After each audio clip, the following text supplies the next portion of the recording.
في 26 أكتوبر 1863 اجتمع إبنيزر مورلي اللي يعرف اليوم باسم أب الكورة The Father of Football وعدة من رؤساء الجمعيات ومحبين الكورة في لندن باش يأسسوا ال FA The Football Association وباش يحدوا القوانين الأولية لعبة كرة القدم اللي نعرفوها اليوم. أما هذا يطرح سؤال كبير برشا، شنو هو أصل الكورة؟ ومنين جات حكايتها؟ برشا عباد باش تقول جات من انجلترا، اما كيما تفاجأتنا نحب نفاجئكم معايا ونقول لكم اللي الحكايه اعمق واقدم برشا من هكا. انا انور ومرحبا بك في المنور على قناه ثله. اما قبل ما نبداو الابيزود ما تنساش تعمل ابونمون للشين وتفعل الجرس. باش نفهموا الكره منين جات ووقتاش بدات لازم نرجع بكم شويه لتالي ما بين القرن الثاني والثالث ميلادي، وبالتحديد في فتره امبراطوريه هان في الصين القديمه، فين ظهرت اول بوادر للكره. في الوقت هذاك كان عندهم لعبه تعرفت باسم جوجو اللي معناها حرفيا ضرب الكره، واللي قوانينها كانوا سهلين، فريق من اليمين وفريق من اليسار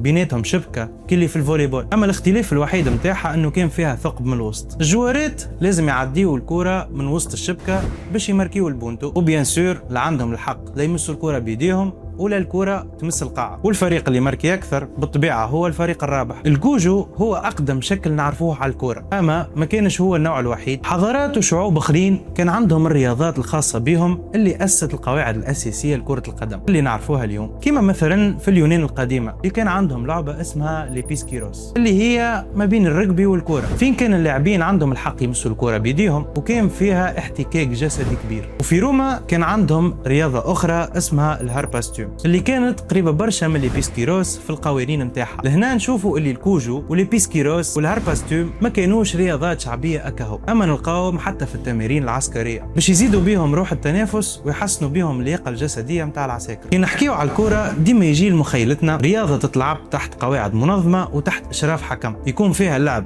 نظيف وتكون فيها الروح الرياضيه موجوده. وبيان سور ما احناش نحكيو على حكم ماتش ارجنتين ومصر معناها ربحت ولا خسرت تصفق وتروح على روحك. الصوره هذه ما كانتش بتجي لبالك اذا كنت مواطن اوروبي عايش في القرون الوسطى، على خاطر الكوره في الوقت هذاك كانت عباره على شكل من اشكال الحرب الاهليه، فين كانوا يجتمعوا زوز مدن ويتقاتلوا بالمعنى الحرفي في ماتش كوره. لا عدد اللاعبين لا القوانين كانت واضحه، وفي بالي ماتش لانجلتير والارجنتين اعطانا نظره واضحه على الصوره هذه. معناها عادي في الوقت هذاك تشوف ماتش كوره فيه تكسير وتخريب للممتلكات العامه والخاصه. زيد على هذا الكل عادي انه اللاعبين يخرجوا بجروح كبيره ولا بعض التكسير ولا يوصلوا حتى للموت. أنا في الوقت هذاك نقره ونقرتين كانت حاجة عادية برشا، وبرا نقرتين كما زال عايش يحمد ربي. في خضم الفوضى هذه الكل نشوفوا بعض الملوك كما إدوارد الثاني يمنع لعبة كرة القدم في إنجلترا على خاطرها تمثل خطر على النظام وعلى الأمن العام. امشي يا زمان ويجي يا زمان وتجي الثورة الصناعية في أوائل القرن التاسع عشر. قل لي إيش مدخل الثورة الصناعية في الكرة وتاريخها؟ نقول لك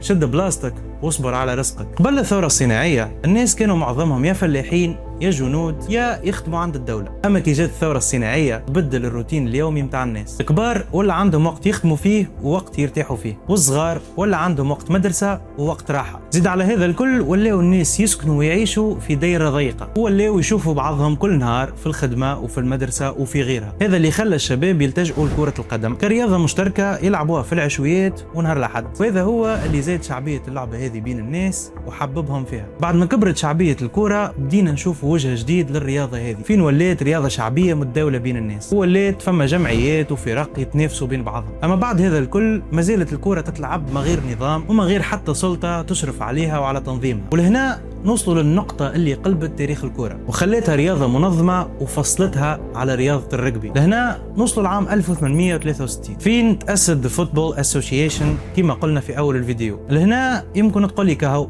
وفات الحكاية، أما أنا نحب نقول لك اللي الحكاية ما زالت ما وفاتش، على خاطر اللي حكيناه الكل كان في إنجلترا. أما السؤال اللي تطرح تو كيفاش الكرة وصلت لباقي العالم؟ باش نجاوبك على السؤال هذا لازم نذكرك بعظمة وكبر إنجلترا في الوقت هذاك وبكبر أسطولها وتوسع تجارتها. انجلترا كانت واصله للهند، امريكا الجنوبيه وهونغ كونغ وحتى افريقيا. واللي باش نلاحظوه لهنا هو بساطه الانسان كي يخرج من قشره المستعمر، على خاطر الانجليز ما هزوش معاهم كان السلاح، اما هزوا معاهم الرياضه هذه اللي كانوا كانوا يلعبوها العمال الانجليز في جميع مستعمراتها ولا حتى في المحطات التجاريه لها، كيما الارجنتين والأوروغواي اللي باش نشوفوا فيها اول كاس عالم للمنتخبات عام 1930 بعد ما تاسست الفيفا في باريس عام 1904. وانا صحيح فدتكم بالاسئله، اما الصراحه عندي سؤال واحد اخر، شنو اللي خلى الكره في يومنا هذا اكثر رياضه شعبيه ومحبوبه بين الناس؟ ما هيش لا تنس ولا رجبي ولا حتى البادل. باش نجاوبوا على السؤال هذا لازم نفهموا اللي الرياضه هذه تمثل جوهر الانسان ببساطتها، على خاطر باربع حجرات نجموا نعملوا زوز جوله وكوره من عند امسط واحد في الحومه اللي هو الصراحه ملاعبينه جوست على خاطر الكوره نتاعو، نجموا نعديو عشيه كامله واحنا نتلاطخوا ونروحوا كلنا مزلعين لديارنا. اما مش هذا هو السبب الوحيد، واحده من الاسباب الاخرين انه ما يهمش انت منين،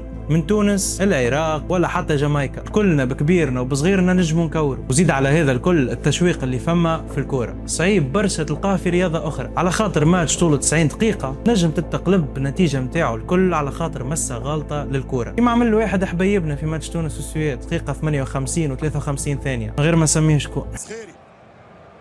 صخيري اش تعمل يا صخيري، ياخذ الكوره مش ممكن الهدف الثالث. برشا نقاد ومحللين يقولوا السبور هذا ولا بزنس كبير وخرج من الطابع الرياضي نتاعو، واللي هو جزئيا صحيح، اما هذا ما يمنعش اللي الكوره عندها تاريخ كبير واثرت علينا حبينا ولا كرهنا في صغرتنا وحتى كي ولينا كبار.